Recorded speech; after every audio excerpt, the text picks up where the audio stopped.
ಸೀತಾ ಸೀತಾ ಏನು ಕೆಲಸ ಮಾಡದೆ ಆರಾಮಾಗಿ ಕೂತ್ಕೊಳ್ಳಿ ಅಂದ್ರೆ ನೀವು ನನ್ನ ಮಾತು ಎಲ್ಲಿ ಕೇಳ್ತೀರಾ?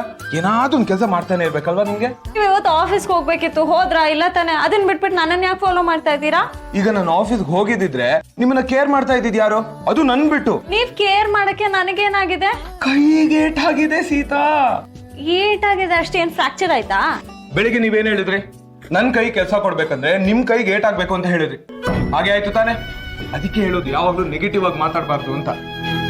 ನೀವು ನೆಗೆಟಿವ್ ಆಗಿ ಮಾತಾಡಿದಕ್ಕೆ ಈ ತರ ಆಗಿದ್ದು. ಏನೋ ಸಣ್ಣ ಪುಟ್ಟ ಗಾಯದಲ್ಲಿ ಹೋಯ್ತಪ್ಪ, ನಂಗೆ ಎಷ್ಟು ಟೆನ್ಷನ್ ಆಗ್ಬಾರ್ದು. ಸುಮ್ಮನೆ ಇರಿ ಸೀತಾ.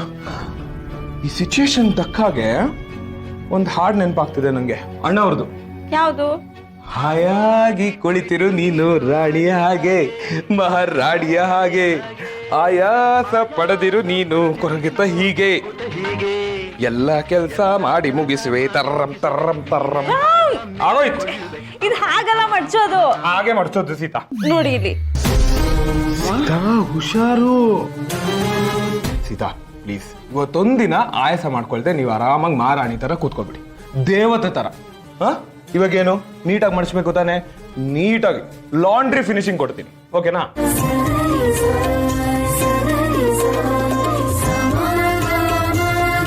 ಹ್ಯಾಪಿ? ಪರ್ಫೆಕ್ಟ್.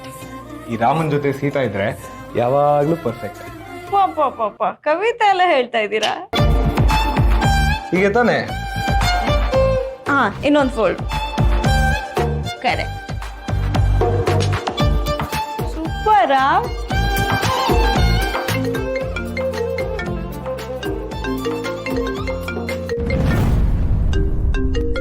ಏನಾಯ್ತು ರಾಮ್? ಒಂದು ಗಳಿಗೆ ನಿಮ್ ಜೊತೆ ಟೈಮ್ ಸ್ಪೆಂಡ್ ಮಾಡೋದಕ್ಕೆ ಬಿಡೋದಿಲ್ಲ. ಅಷ್ಟು ಬೇಗ ನಮ್ಮ ಆಫೀಸ್ ಮ್ಯಾನೇಜರ್ ಇಂದ ಕಾಲ್. ಸರಿ, ಅಟೆಂಡ್ ಮಾಡಿ. ಅಟೆಂಡ್ ಮಾಡ್ತೀನಿ, ಅದ್ರ ಪ್ರಾಮಿಸ್ ನೀವ್ ಈ ಕೆಲಸ ಮಾಡೋಂಗಿಲ್ಲ ನಾನು ಬರೋವರೆಗೂ. ಸರಿ, ಪ್ರಾಮಿಸ್.